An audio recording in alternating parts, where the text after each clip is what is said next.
Welcome, everybody, to this month's webinar. We just barely got it in the month of March, but we think it's a pretty important topic. My name is Dan Chase, and I'll be facilitating the webinar today.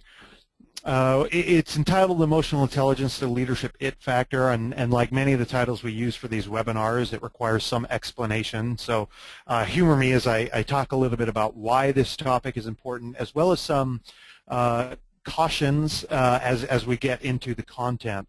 First, let me start with the cautions here.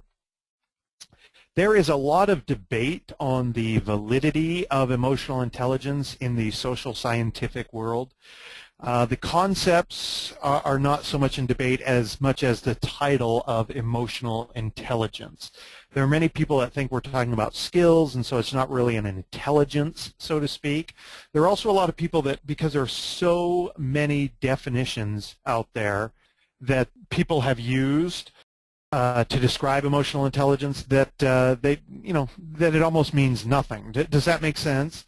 And so I just want to warn you about that it's not the most specific nor the most agreed upon thing in social science. However, the reason I have been accused of falling in love with emotional intelligence is the more that I've studied it and the more that I encounter it, the more that I'm convinced it is a great framework for analyzing leadership. In fact, the reason we've used the title, The Leadership It Factor, is because I think there's some people that you and I come across in our professional lives, and maybe even other aspects of our lives that aren't professional, but we come across them and they just have that something, that je ne sais quoi, to use a French term, this idea that there is something there that they've got that's hard to define, but that makes them a leader. In my experience, emotional intelligence is a great way of analyzing that it factor, that something that they've got.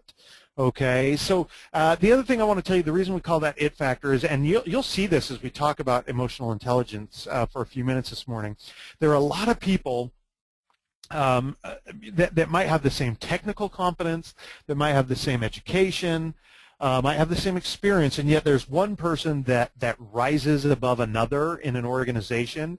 In my estimation, the things that we'll be talking about today, emotional intelligence and its subsidiary components that we'll be discussing, are what make that person advance and arise. And that's why we've got a star here symbolizing, because I think people with emotional intelligence are the people that become stars in our organizations. I really believe that. So this is what we're going to be talking about specifically, and I will tell you, we're going to be primarily using Daniel Goleman's model. He published a book in 1995, very popular, New York Times bestseller, just called Emotional Intelligence.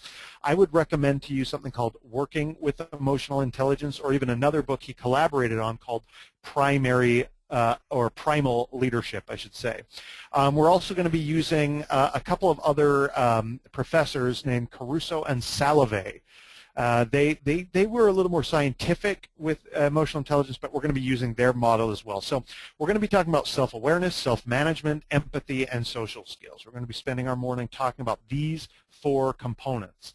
Now you'll notice self-awareness and self-management are more inwardly focused, and empathy and social skills are more outwardly focused. Okay, and emotional intelligence encompasses both of these elements, looking inward as well as being emotionally intelligent and aware outside of ourselves and with the people that we work with in this case. So here's a definition from Emily Starrett, who wrote a book on emotional intelligence. She says it refers to the array of personal management and social skills that allows one to succeed in the workplace and life in general. I buy that definition. I like it. Like I said, I think it does allow us to be successful in the workplace and in life in general. And finally, another definition here from Working with Emotional Intelligence. Leadership is almost all emotional intelligence. Now, you would expect that kind of definition from a book with that title, but I think you'll see as we discuss these things this morning that developing your own emotional intelligence is going to do nothing but help your career, and if we believe Emily Starrett here, emotional intelligence is going to help us in other areas of our life as well. Okay. Now, here are some important concepts that we're going to talk about today. Some frameworks for our discussion. First is emotions are not unanalyzable sort of primaries or these concepts that we experience that are the consequences of ideas stored in the subconscious. Okay, we can actually bring our emotions out to the front. We can analyze them, and because we can analyze them, and because there are antecedent things happening before we feel emotions, we can control them. We can engage or disengage from them as appropriate to the context and what it is that we're trying to accomplish, okay? Emotions seem automatic, like I just mentioned, but they can be changed by changing the inputs. There are antecedents or inputs that give us certain emotions, right?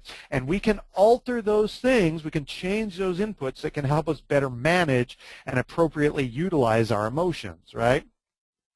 For years. We're going to spend a lot of time at various stages of our discussion today talking about the conflict between reason and emotion. There isn't one, right? These two there's been a false dichotomy for centuries now. It's called the mind-body conflict. It shouldn't exist. It's this idea of gut feelings versus the reason and rationality in my mind, or a broken heart versus the reason and rationality I feel in my mind. Emotions stem from cognition. Okay, emotion and reason work together if we handle them appropriately to make us more effective professionally, as leaders, and socially. Okay.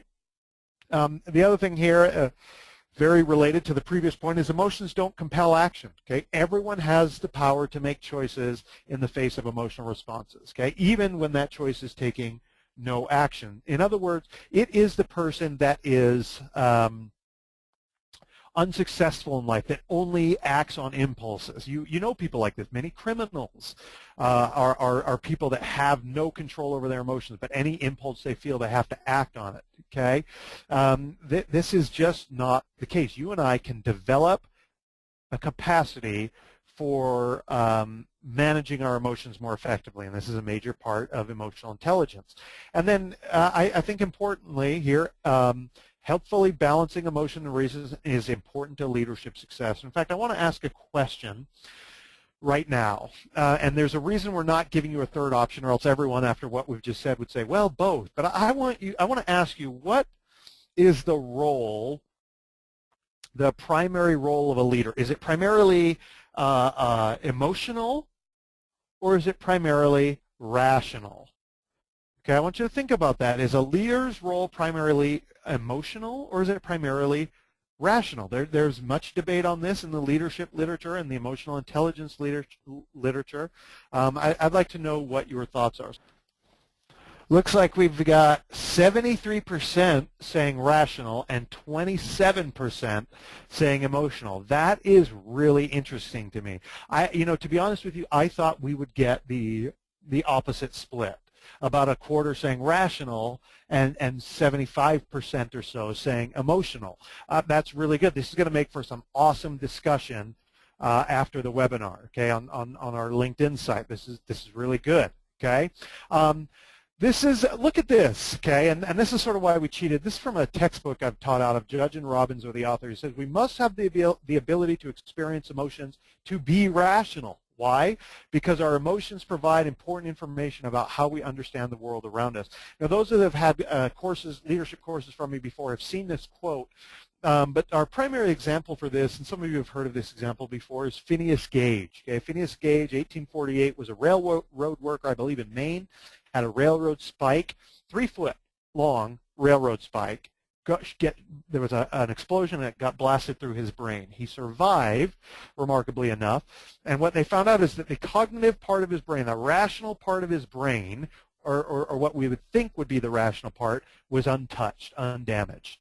He knew everything there was no memory loss, anything like that, still could reason, et cetera, at least for a while. What was impacted was the emotional center of his brain. And what they found was that he started making, as time went on, he started making more and more irrational choices because he didn't have the emotional part of his brain to inform the cognitive side, and so he didn't really have rationality. Does that make sense? It's really kind of a fascinating thing, and this has been replicated by neuroscientists over and over. And we're not just relying on something from 1848, but we actually, our emotions and our cognition work together to make us rational.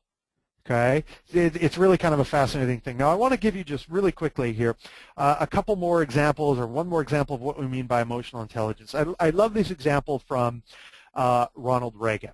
And Ronald Reagan was shot, I believe it was 1981. Hinckley was the guy that tried to assassinate Reagan. And what was interesting, two examples from this. First, when Reagan was being wheeled into surgery, think about this. He's just been shot, and he looks up at the surgeons, and he says, boy, I hope you guys are Republicans. Okay? To be able to have that kind of control, despite the context and despite the emotions that most of us would be feeling, tends to be impressive to us. Okay? The other one, of course, is Lincoln's numbers were actually really good after he was shot. This is not uncommon. Okay, we tend to lionize those that are leaders that have gone through some kind of trial, and Lincoln was shot, and so his numbers were awesome. His pollster, though, Richard Worthland, noticed that his numbers, after enough time had passed after the assassination attempt, that his numbers were dropping precipitously. Okay, pretty rapidly, and he was really worried. He was really nervous about this, and was kind of scared to bring it to his boss, the president. And he told Reagan, went to a meeting in the Oval Office, and said, we got a problem. Your numbers are dropping, and Reagan was unfazed. And in fact, Reagan just kind of laughed and said, Dick, don't worry about it. I'll just go out there and get shot again. Okay, and Richard Worthland remembers hearing this and just being like, wow, this is a different character here. And I would attribute that to some sort of, that being able to have that sort of self-deprecation to some sort of emotional intelligence. Okay, being able to hear the disappointing news of having your numbers dip, having gone through a trial and a difficult circumstance like being shot, and still be able to manage it so that you're helping to manage the emotions of those around you. In one case, the surgeons, to sort of put them at ease with your sense of humor, and then again, your subordinate, who's you can tell is nervous about speaking to you. Okay. So really quickly here, let's talk about what emotions are, right? Because let's talk about what we mean by this. Okay, emotions are the form in which one's experiences automatic experiences, and they make subconscious value judgments. Okay. So emotions are value judgments. Does that make sense? And to be honest with you, until I read Edwin Locke, I had never really thought of it that way. So this sort of happens automatically, and I want to take you to this process by which we experience emotions. Okay, I want you to think about this, right? Our pattern here is going to be object, which leads to cognition, the way we think about something. Then we make a value appraisal, and that leads to an emotion. Let me give you an example here. So let's say the object is a lion. Our senses see a lion. Let's say we're out in the Kenyan wilderness somewhere or something, South African or Kenyan wilderness, whatever it might be. It actually is cognition that kicks in. Whatever our perception of the object is, plus our context. So I'm not nervous, I'm not fearful if I see the lion at a zoo, if my cognition tells me, oh, the context is safe, it's fine. But I'm alone out in the Kenyan wilderness, okay? And I see a lion, right? And maybe this lion is walking towards me, right? So I perceive something about that. Any stored knowledge I have about that object. Look, I'm not a dummy. I know lions are dangerous. Then I make a value appraisal here. What's at risk? What am I afraid of losing? What am I hopeful of gaining? In this case, I am fearful, probably. My value appraisal is I value my life immensely. Okay, now this is obviously a very simplistic example, but so what emotion am I going to feel? I'm going to feel fear, serious fear, okay? Now let's take, and what's my likely action? My likely reaction is I'm going to bolt, right? I'm going to get out of there. Think about this in a work environment, okay? Let's say that I perceive something. Now an object can be a thing, a person, an action, an event, an idea, a memory, a previous emotion even. So let's say I'm in a meeting and I propose something. One of my peers says, you know what, that's a really dumb idea, Dan. You know what, that's stupid. I kind of wish you'd stop suggesting things in these meetings because they're always kind of silly. Now, what cognition happens there? I perceive the object in this case plus the context in which it happened. And I'm thinking, okay, this person is trying to make me look bad, or they are making me look bad in front of bosses. What's my value appraisal? Okay, I'm thinking like, I really value my job and the esteem that I'm held in and my reputation in my work environment and in front of my superiors, right? What emotion am I likely to feel? Maybe a combination of some emotions, maybe embarrassment, maybe resentment, maybe I'm hurt, maybe I'm angry at this coworker. Now remember what we said earlier, still at this stage, you and I, those of us that have developed this self-discipline, are in a position, even though I'm feeling angry or embarrassed, I am in a position to handle it appropriately if I go about it the right way. Now, the non-emotionally intelligent employee or leader in this case might simply lash out or might respond back or might be a shrinking violet and be so embarrassed that they just let this person, quote unquote, get away with this, right? Well, let's talk about how we can best manage that emotion in that case. But I want you to remember this, and obviously that these slides are going to be available to you.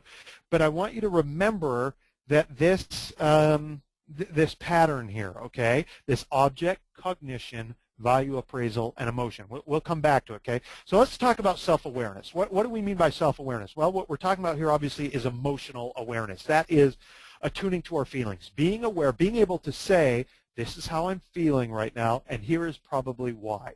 From that book I mentioned earlier, Primal Leadership, attuning to our feelings, according to neurological research, helps us find the meaning in data, and so leads to better decisions. There's that interplay again between emotion and rationality, right? Our emotional memory banks thus enable us to judge information efficiently. There's something valuable about being able to stop ourselves maybe before an inappropriate or a counterproductive action and saying, I'm feeling this right now. This is why I'm probably feeling this way. It's not unhealthy to be feeling this way. And by the way, this would all be happening in your head. I don't know that it's useful for you to do this out loud in front of your, your peers or your superiors or whatever else it might be. But you sit there and you say to yourself, you and I can develop this skill where we say, I'm feeling this way. Is this okay right now, or do I need to disengage from this emotion? Is it counterproductive right now? Is me yelling, snapping at my employer right now simply going to make things worse? Okay, this is sort of what we're talking about here. But self-awareness, as you know, is bigger than this as well. It's also having an accurate self-assessment. When I teach this for people in our leadership skills for supervisors, we actually have them take a free personality test. No, it's not the most valid personality test. It is the most popular. We have them take an online Myers-Briggs, right? And part of the reason we have them do that is so that they better understand what their personalities are, what their strengths and their weaknesses tend to be. Okay, the example that always comes to my mind is the first week of American Idol. Right, you see people who seem to think that they've got a professional future in singing, and of course they're being manipulated. They're being brought on TV because they're terrible, right? But they probably shouldn't have put themselves in that position in the first place. Someone with an accurate self-assessment wouldn't do that.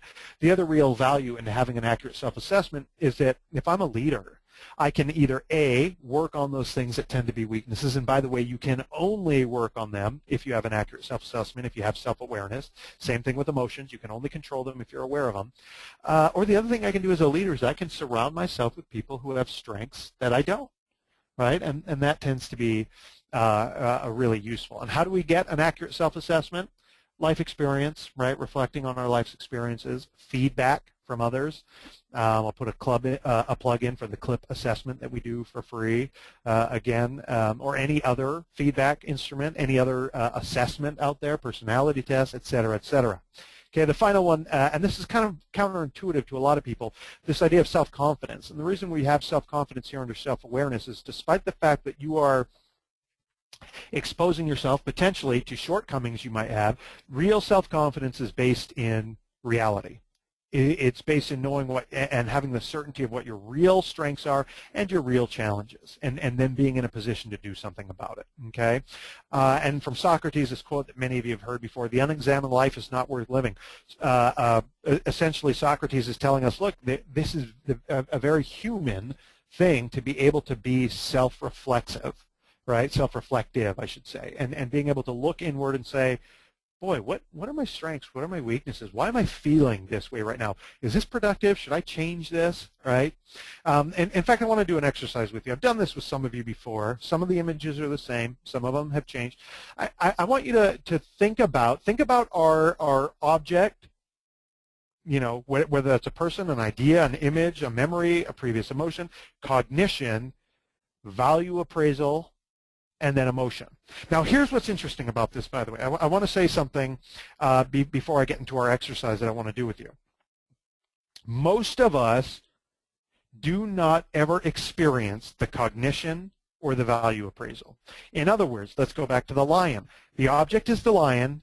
The emotion, the immediate emotion, is fear. Most of us it is in our subconscious. Most of us don't think about the cognition. What do I think about? What do I perceive about this object? Or the value appraisal. Well, why does that cognitive evaluation matter to me? What's at stake here? Most of us don't think about it. It is, my peers said my ideas are stupid. The emotion is anger, and we react. Right? It's being aware of the cognition and the value appraisal that sort of helps us control our emotions. So I'm going to show you five images here. I want you to think about what's going on. What is the object? What's your cognition, your cognitive appraisal of it, your perception of it? Why does it matter? What value appraisal do you give it? And then what's the emotion? Okay, here we go. I'm just going to do this for a few seconds for each image. Okay, the image is the object. What do you think about? Okay, what do you think about? We think about 9/11, right? Okay, what value appraisal do we have with that? Well, this mattered to us. This is our national identity.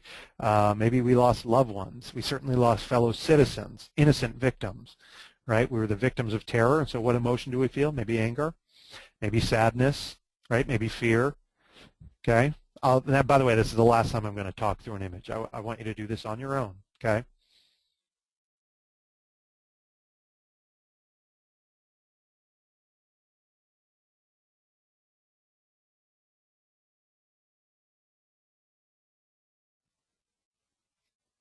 Okay, next image.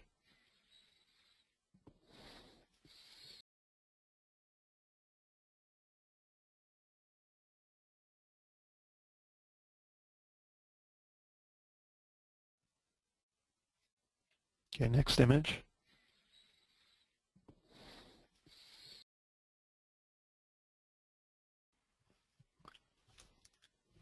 Okay, and then the final image here. And this is a Utah-specific image, although it was a national story.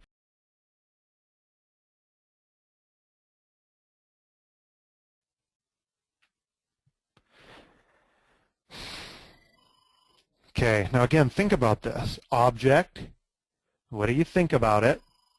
What's the value appraisal, and then what's the emotion?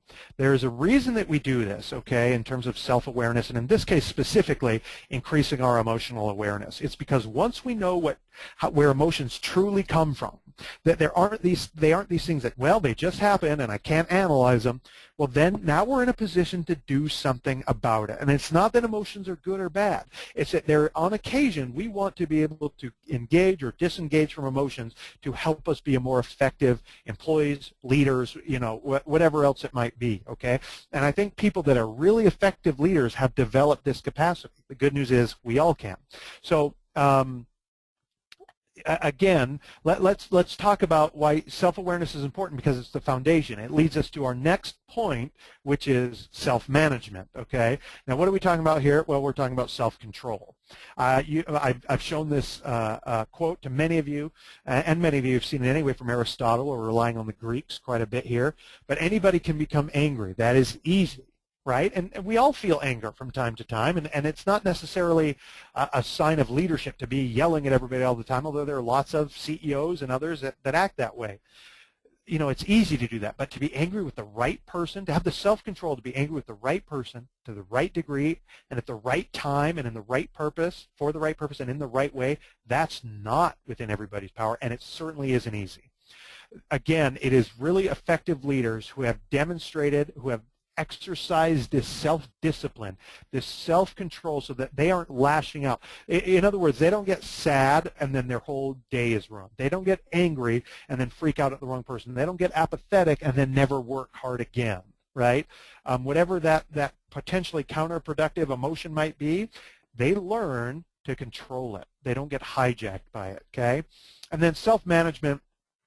And this self-control and this discipline is also related to integrity and adaptability. It's because those with integrity do what they say they're going to do. They have the discipline, they have the self-control, despite circumstances and despite emotions, to do what they say they're going to do, to walk the talk. And adaptability is part of self-control for this reason. I love this quote: "Circumstance has no power over you. Your inner weather is always and forever at your command." So when the ship is in a crazy storm, it's the captain that we look to, the leader, to say, hey, we're going to be okay. I'm not going to freak out. You can freak out, but I'm still going to be at the helm here, and I'm going to get us through it, right? And so it's people that have that kind of self-discipline, that self-management, that can deal with changing circumstances because they're not being tossed to and fro by every changing wind or storm, so that they are actually more adaptable because of that inner strength. Does that make sense?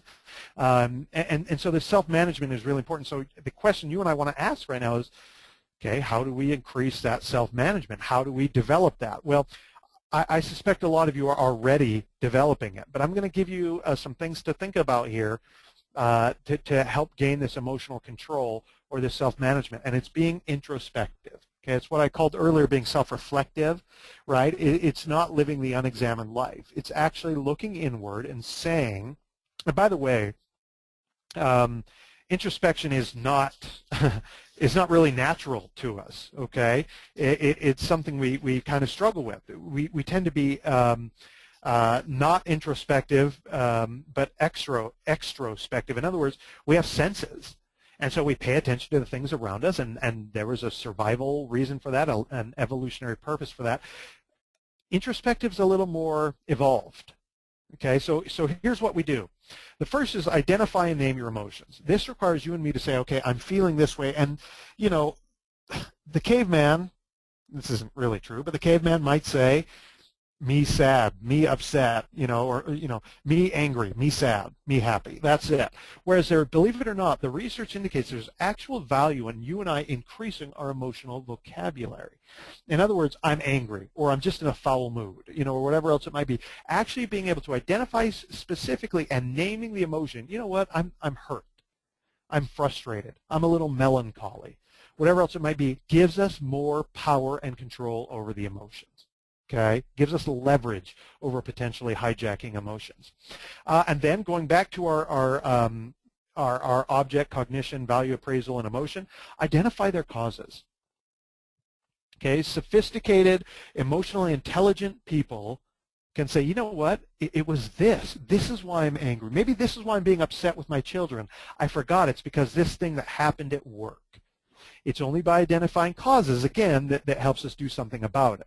Then that puts us in a position to change the cause. I no longer really want to interact with this company because it bothers me. So this puts us in a position to either change the object, the cognition, or the values. So look, if there's an object that, looking at a picture, this old picture of your deceased mother makes you sad, well, maybe you don't look at that picture anymore, okay? We can, in terms of cognition, maybe we realize that we've been wrong about something, right? Well, we are in a position to change that cognitive assumption about something, and then finally we can modify inappropriate values. And by inappropriate, I mean values that are no longer productive. So my value appraisal is, well, I wanted this promotion and I keep getting denied it. Well, maybe my value appraisal changes and I say, you know what, maybe I'm not cut out for that work. I stop valuing that promotion. And then I can stop feeling frustrated or irritated, right? So we don't have to change all three of those. We can change any one of those, and that allows us to better control our emotions, right? Because we're changing the causes, right? Once we change one of those things, now we earn a position to disengage from sabotaging emotions, hijacking emotions, right? I'm aware of what the object, or the cognition, or the values I place on it. I've identified the cause. I've been able to name the emotion. I recognize now it is no longer productive for me to get so furious with my subordinates, even though I think they've been dishonest with me, or I think they're being lazy, or whatever else it might be. I can disengage from sabotaging emotions. Now, I want to make it very clear here that it's not to say that all emotions are sabotaging. There is a time and a place for you to be angry. There is a time and a place for you to be frustrated. There's a time and a place for you to be joyful and elated. There's a time and a place for you to be sad. The question is, think about cognition again, giving the context that you are in, your current role, the situation, what's around you, who's around you. Is it appropriate? Is it beneficial for you to be demonstrating that emotion? Okay? And then we consciously and rationally choose our actions based on the emotion that we're feeling. Does that make sense? So in other words, I go through this and I say, you know what, I'm talking to this employee right now. I think they've lied to me about their performance. I'm going to consciously, I'm feeling anger. I am not going to lash out. I'm going to still feel the anger with this employee because they have done something wrong, something unethical. But I'm going to consciously and rationally choose my action based on this cognitively and value-based emotion. Does this make sense? It's all this introspection that matters. Okay, it does not happen if I'm still stuck in the pattern of object, this employee, and emotion, anger. You and I, it is very difficult to control that. But if we go through this introspective process, then I'm in a position to say, Dan, I think you've been dishonest with me, and I want you to know that I'm angry. I'm upset. That is very different than simply lashing out, cursing them out, whatever else it might be, and makes us seem in control. Okay, makes us seem like we've got power over ourselves and our emotions. And we'll talk in a second here about the pragmatic results of that. Okay. Just a quote here from Caruso and Salve. This ability, this introspection for emotional control doesn't mean you don't feel emotions or act emotionally, but that they're integrated into the way that we behave, okay, so that it enhances our life and the lives of those around us. So this emotional control is not suppressing our feelings, nor is it venting them. This emotional management is not a question of whether we should control our feelings, but how we intelligently engage and disengage from them, how we use them to help us be most effective. Okay, here's why this matters so much. Here are the practical results, right? Those that are effective at being aware of their emotions and then engaging or disengaging from them, their emotions actually focus their attention. And instead of distracting them from being productive, it actually makes them more productive. They can psych themselves up, calm themselves down, or maintain a mood as appropriate, right? These people that are feeling down that sort of pull themselves up and say, I'm not going to let this thing beat me. I'm going to keep going, right? Or, okay, this is really good news right now, but our team needs to sort of stay focused. Let's calm down. The example, and I apologize to those who've had training from me, but I love this example. About being able to do the same thing for other people, psych others up and calm them down. Super Bowl 23, Joe Montana, the leader of his team, many consider him the greatest quarterback of all time, nicknamed Joe Cool, right? And that's because he led his team back from seeming defeat so often. Super Bowl 23, okay, against the Cincinnati Bengals, as big a stage as you'll ever find. I believe it was like 88 or 89 the Super Bowl took place. Joe Montana, the favorites, the 49ers, were down with like a minute 20, minute 16, something like that. And he has to take his team down the length of the field, a full field, against the Bengals defense that had held them to like 16 points or something already in the Super Bowl, the biggest stage, the entire world's watching, the biggest moment of your career, and it's during a TV timeout. Joe Montana is sitting there. They're sitting there in the huddle in the field, and everyone's standing around him, and they're kind of freaking out at the situation. Joe Montana's kind of on one knee, bending down, pulling up the grass, and everyone's kind of being like, "Okay, guys, we can do," throwing out the platitudes. And Joe Montana stops them and says, "Hey, guys, check it out." And they're like, "What? What?" And he says, "Look over there on the sideline." And he looks over, everyone looks over on the sideline, he's like, that's John Candy. You know, the late John Candy, now the late John Candy, the actor. They're like, what? And they realize Joe Montana is in so much control of his emotions here. He's sitting there checking out celebrities on the sideline. Okay, and this calmed everybody down. His linemen and others reported like, oh, we knew we had this. We had Joe Cool on our team. Okay, he wasn't freaking out, so we didn't have to freak out. Okay, and so someone that's effective at this is also open to other people's feelings as well as their own. Now, I'm not going to go through the non-effective column here because it's simply the opposite of everything that we talked about. People that aren't effective at this, they're slaves to their passions. You know, they can't calm themselves out. They're being hijacked all the time. But why does this matter? Okay, why does this matter? The evidence, and by the way, this column of why it matters, the third column, is evidence-based. Okay, why does this skill set matter? Because emotional contagion. Emotions are contagious, like a virus. And very often it is the supervisor or the person with formal power in a team setting, in an organization, that sets the emotional tone and climate for those for their subordinates. Okay? So if you are in control, let's say there's something that happens with the legislature or there's budget cuts or some changes happening that your people are kind of freaking out about. If you can remain in control, that is going to be contagious. Okay, and that's why it's leadership-based, okay? The evidence is also clear. Managers and leaders that demonstrate emotional control tend to have teams that have higher cooperation, higher motivation. Think about that, higher motivation, okay? Higher levels of creativity, and just as importantly, enhanced performance. This is a free source of motivation, creativity, increased cooperation, and increased performance, simply based on the fact that a manager is perceived by their staff to have emotional intelligence, in this case, emotional control. That's massive. This is significant. Okay, this is data-driven, scientifically based. And then finally, leadership, as we talked about in our poll question, leadership, and as we had someone write in, leadership requires a balance of rationality and emotion, okay, or reason and emotion, because rationality, as it turns out, good decision making, which is a massive part of leadership, is based on emotion and rationality. Okay, they're not mutually exclusive. They're critical to one another, right? And that's why this skill set matters. Okay, now I'm running out of time, and so I want to get to the rest of emotional intelligence here because we spent a majority of our time talking about the inward focus because it's so critical. But what about that outward focus? Okay, and this is a word that gets thrown out quite a bit, but empathy.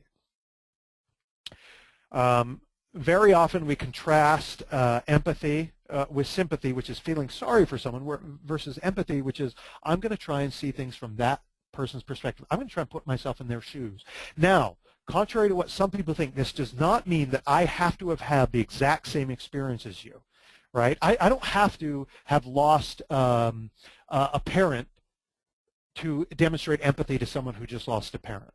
I can simply think about a time where I felt lost, or put myself in their shoes. How would I be feeling if I lost a parent? Okay. Now, empathy is very often seen as this very soft skill, right? It's understanding others. It's wanting to serve them because we see how they're feeling, right? I love this from Carnegie, who we'll be talking about here in a second, that a person's toothache means more to that person than a famine in China, which kills 1 million people, which feels really heartless, right? But in that moment, that person's toothache, if we're feeling empathy for them, we understand, oh boy, that's a tough thing, right? But there's a harder side, for lack of a better term, a harder side to empathy, and that's appreciating diversity. Okay, I can appreciate real diversity, not cosmetic diversity necessarily, but real differences in experiences, opinions, ideas, personalities, if I am empathetic, if I can put myself in the shoes of other people, if I can try and see things from their perspective, right? And then finally, maybe the hardest side of empathy, and we just talked about this last month, I believe, in our organizational politics discussion. Empathy, those that are empathetic, that can put themselves in other people's shoes, tend to have a higher political acumen, okay? They don't make stupid decisions politically, right? They base their things on their decisions on power dynamics and what they say and what they do on a healthy political awareness, okay? And I love this from Kouzes and Posner, who many of you have read. They wrote The Leadership Challenge. The best leaders are and have been those who are the best observers of the human condition. Leaders pay attention. They're observing, okay? They're not just so, in other words, empathy isn't just the, oh, they're there kind of thing, as important as that might be from a leader. right? There's also this idea of I'm gonna get in the mind of my potential competitors or my power rivals, or maybe I know I want a promotion at some point. I know there are others in the organization that want it too. I'm going to be political, not unethical, not Machiavellian, but I'm going to be aware. I'm going to be empathetic. I'm going to put myself in people's shoes. Okay, really important part of emotional intelligence here. I want you to look at this. This is not empathy, by the way, as much as it might seem like it. I've just always loved this strip here because I know some elderly women that probably feel this way. But anyway, this is not a case of empathy. Okay, so the last thing we want to talk about is influence, power, and social skills. And some of you have seen this from me, but it's certainly worthy of repeating. People with emotional intelligence are receptive to other people's emotions, and they put themselves in other people's shoes. So they understand that they can have a relationship, despite seeming insurmountable differences. They can develop relationships with other people, okay? And because of this, they are collaborative, they build bonds, they build trust, and they have influence over other people. Okay, from Lincoln here, if you can convert a man to your cause, you must first convince him you are his friend. You convince someone that you're their friend by actually being friendly, okay, by building those bonds and collaboration with them, okay? And then something I use very often in my trainings with people, we will work harder and more effectively for people we like, and we like them in direct proportion to how they make us feel. So the question I always ask leaders that we're developing in our training, how do you make your staff feel? How do you make them feel about their jobs? Do they feel appreciated? Do they feel like people know them as a person and not just a position? Do they feel like their work is important and significant and meaningful? Because the leader that does that is going to have better followership. There's just no question. They're going to have more influence over people, okay? So French and Raven, 5 sources of influence that we've seen. And if you've ever taken a management class, you've seen these, right? Reward power, coercive power, legitimate power. Reward power is you've got influence over people because you control rewards, raises, good evaluations, speaking highly of them to the boss. Coercive power is the opposite. You've got power over people because you can punish them. You can withhold rewards, right? These two go kind of hand in hand. Legitimate power is you've got power over people simply because we both agree that you are higher on the organizational chart. We look at the chart, you're higher, therefore when you say something, I'm like, oh, I better listen, because even though they might not be my direct boss, although that's included with legitimate power, they're higher on the org chart. Okay? The second you and I are promoted to a supervisory position, we are handed these sources of power. Okay? In various forms and fashions, but we are handed these sources of power. Okay? Then there's expert power and referent power. Expert power is you've got credibility and influence over people because you are such an expert. You've got such a knowledge base that when you speak, people listen. And I always give the example of Lamborghini. The Lamborghini, the guy behind the cars in World War II, is off an island in Greece with the Italian army, and they shipped a manual on how to fix tanks and jeeps. Lamborghini received this manual, he memorized it, and burned it, which sounds really psychotic, right, and unpatriotic. But he did this because he knew he would have expert power over people, and he would be indispensable because he's the only dude that knew how to fix the jeeps and the tanks, right? So we're like, well, let's not send Lamborghini to the front lines. We can't lose him. Okay, that's expert power. And finally, referent power is a little more hard to define, a little harder to describe. But we might call it likability. Identifying with someone, wanting to please someone because of who they are. Maybe, and this is a dangerous term, maybe we might call it charisma. But I like the term likability more because we like people, according to Kouzes and Posner, in direct proportion to how they make us feel. What are the feelings of your staff? What feelings do they have? Okay? It is leadership. People that relies on expert power and referent power. And by the way, this is demonstrated with clear data, okay? So if I'm trying to influence you, there are 3 general outcomes that you can give me, right? You can resist. So I want you to improve your performance. You can either actively say, no, forget you, Dan, I'm not going to do it. Or you can say, oh, yeah, sure, Dan, I'm going to do that, and then dig in your heels. I think we actually have some employees across the state, and I suspect some of you manage these types of employees, okay? I wouldn't say it's a majority. I think the majority fit in the next category. That's compliance. The employee is willing to carry out the request. Yeah, I'll do my job, whatever's in my performance plan, but I'm not going to do any more of that, any more than that.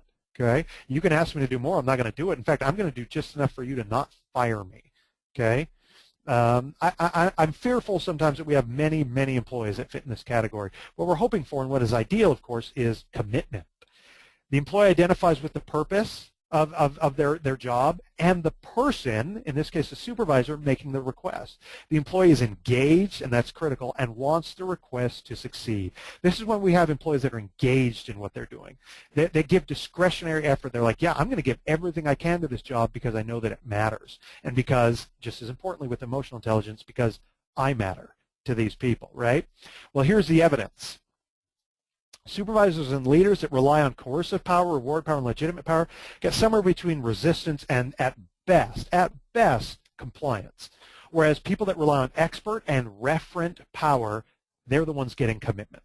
Well, I'm gonna give commitment to my boss because they've got so much credibility. I know that she knows what she's talking about. Okay, or there's that likability, that referent power. They've got that influence, and that's a key part of emotional intelligence.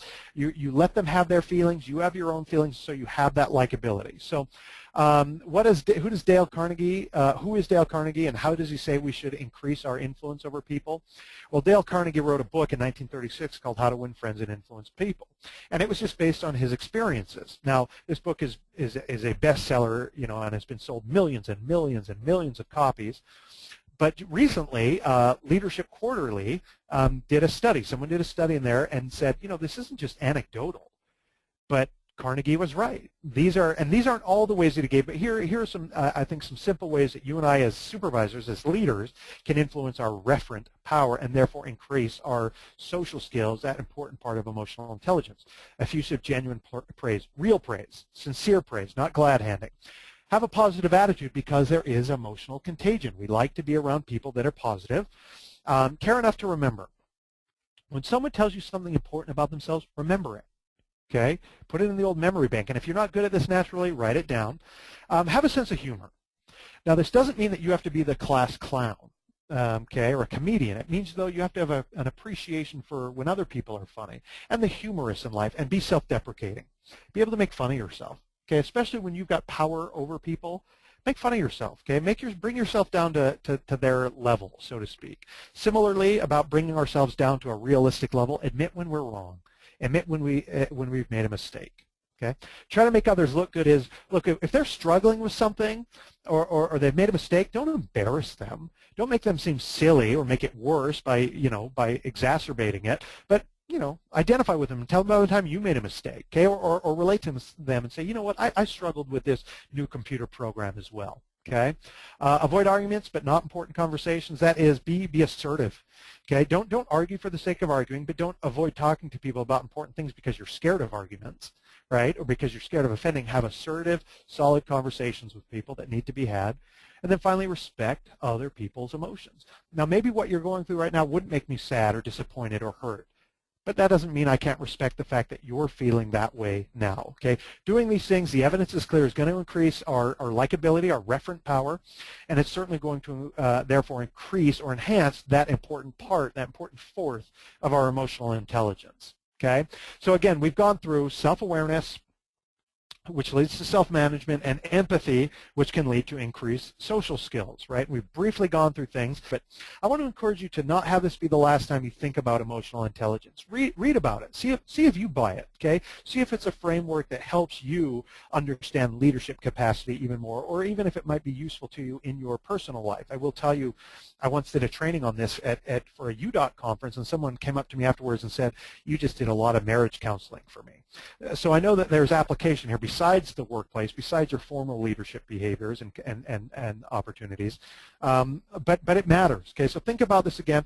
Again, you guys hear this plug from me every time after a webinar, and that is let's continue the discussion. Both now, I'm going to ask for any questions that you might have or comments that you'll be able to type in, or there's going to be some good discussion on LinkedIn if you make yourself available to it. And on there, I'm telling you, if people participate, and only if people participate, we have great discussions about things they're doing to enhance, in this case, enhance their emotional intelligence, and other ideas they have and things that they've done for increasing their leadership behaviors. So join up, get some information from your peers, learn how they're doing things in their agencies and in their different responsibilities. But thank you for joining us today on this important conversation on emotional intelligence and why it's the leadership it factor. And now, if you have any questions or comments, we'll go ahead and respond to those as we can. Great question. How would you recommend increasing employee faith in one's expert power? This is a great question. And the good news is it's fairly simple. Expert power is increased when there is demonstrated expert power. So if that means you have to go to training, if that means you've got to increase your education level, and very often where managers lose out in expert power is they don't really know what their employees are doing. Maybe you've been promoted and you never did what your employees did. Learn it. Okay, take that. It is worth it to your credibility to learn what your employees are doing. And in fact, look, you may never be as expert as they are, but the effort will not go unnoticed. And the fact that you are able to speak their language intelligently about what they're doing will increase your expert power. Okay. Now, the last thing we want to do is become know-it-alls, because then that decreases our referent power.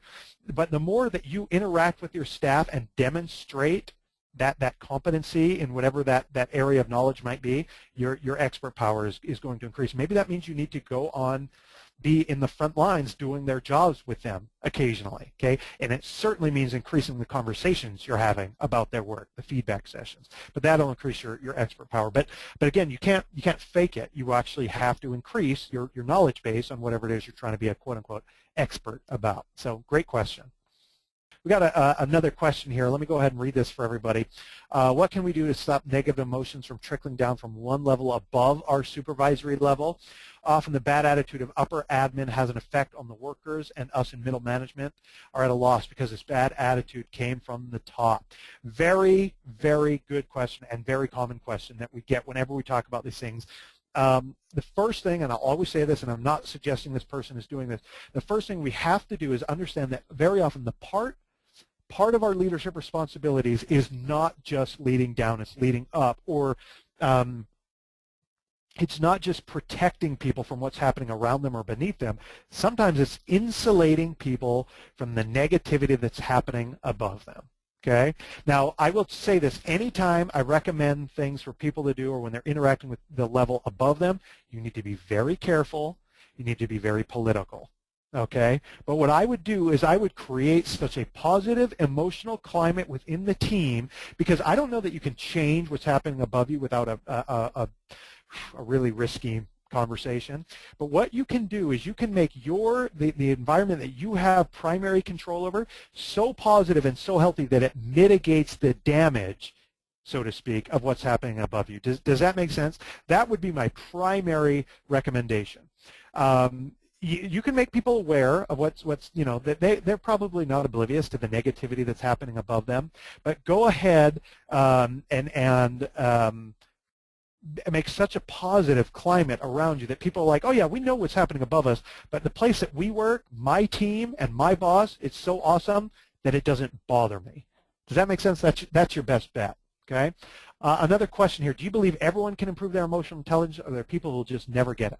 I absolutely believe, just like any skill set, every single person can improve it, except for we're not talking about mental disability or other things or mental challenges. Okay, but anybody, assuming all things are healthy, anybody can improve it. However, it doesn't mean you and I will always be at equal levels of emotional intelligence. Just like I think anybody can learn to read more effectively, there are some people that are never going to have the reading comprehension of others. So everyone can improve in this area, but that doesn't mean everyone's going to be at the same level.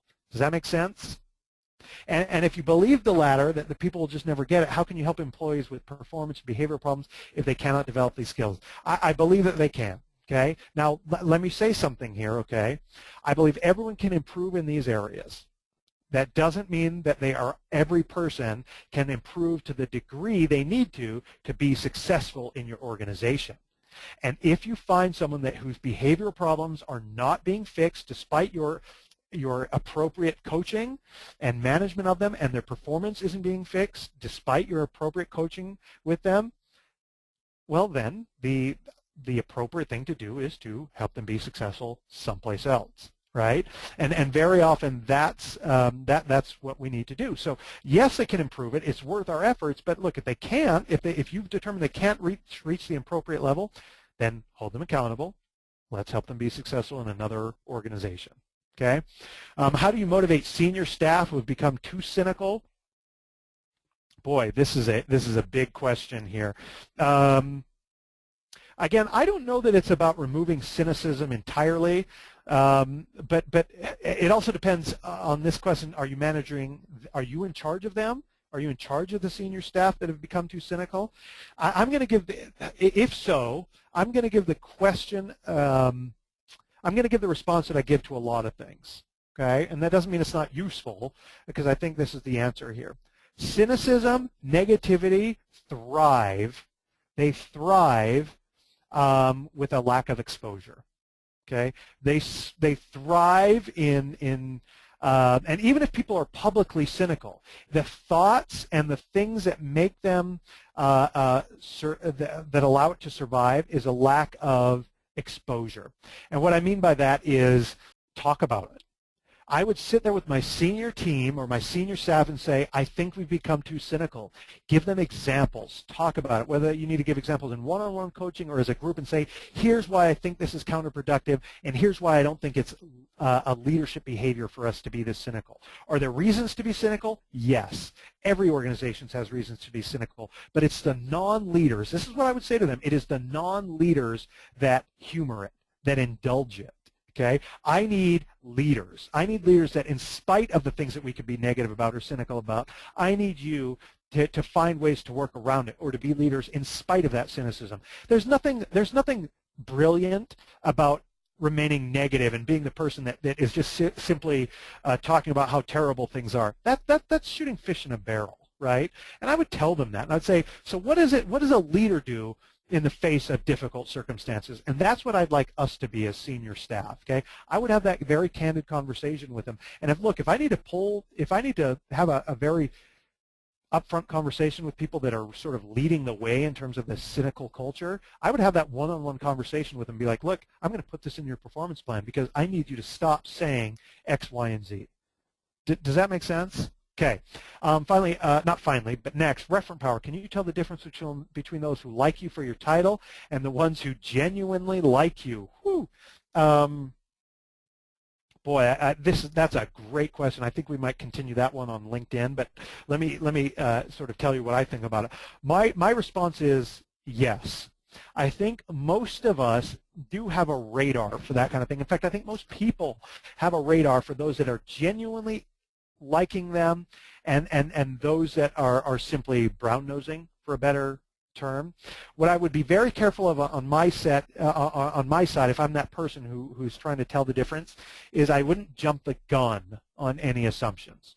I wouldn't label a person either, well, okay, this group genuinely likes me and this person's a brown-noser, or people in this group are brown-nosers. I would always leave myself room for navigation between those two groups. Or my perceptions of people to navigate, because it might be someone did something kind of schmoozing the first day I met them, and so I labeled them a brown noser, and then after that I've always just, every perception I have of them is filtered through that label. That's dangerous. Okay, I would leave myself enough room to let people navigate between the groups, and because as you get more information, you'll be able to better make those decisions. Okay.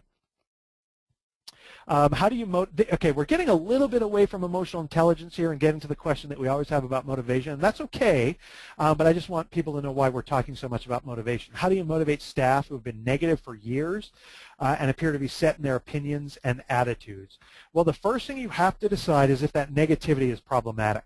Okay, if I manage an employee who's negative but is performing at an appropriate and a highly successful level, part of me wants to say, be negative all you want, because you're performing great.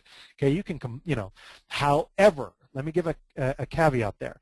If you've got staff whose negativity is becoming so counterproductive that it's infecting the other staff, and you decide that it is becoming counterproductive overall, then I would speak to them about it, and then, just like anything else, I would talk to them about why it's problematic, why it's impacting the environment, and you think somehow indirectly impacting performance, whether theirs or others. well, then I would talk to them about it. I would get a plan in place about how you expect them to at least publicly act, and then I would hold them accountable for it. Okay, there are no magic tricks here. Okay, it's the same answers for all these things, right? Have a good conversation with them. Now, however, I would be very, very careful. If someone is performing appropriately and they're just sort of negative, I would be very careful about insisting on them changing that. What we care about here is performance. Now, the soft skills that we've talked about, the data is clear, it impacts performance, right? It can, but anyway, so we've got to move on here. For time's sake, these are excellent questions. Additional questions can be discussed on LinkedIn. I would love it if these questions were asked on LinkedIn, because you're not just going to get my very narrow, the gospel according to Dan. You're going to get ideas and opinions from hundreds of other managers across the state who are dealing with similar issues, who have dealt with them and have handled them in various creative ways. So, guys, these questions are really impressive. Let's keep talking about this on LinkedIn, and look, the conversation continues. So thank you, everybody, for these great questions. We've got to let you go now for time's sake. We've taken a lot of your time, but we'll see you on LinkedIn. Please ask these questions. I'll ask some questions, but I don't have to be the only one to ask them. You ask them once you're on that LinkedIn page in your responses, and we'll get other people's responses to them. That's what a dialogue should be. So again, thank you, everybody, for your attendance. We'll see you on the LinkedIn conversation, where we'll talk more about leadership and emotion and rationality and motivation, et cetera, and we'll go from there. So thanks, everybody, again for your time, and we'll see you next month.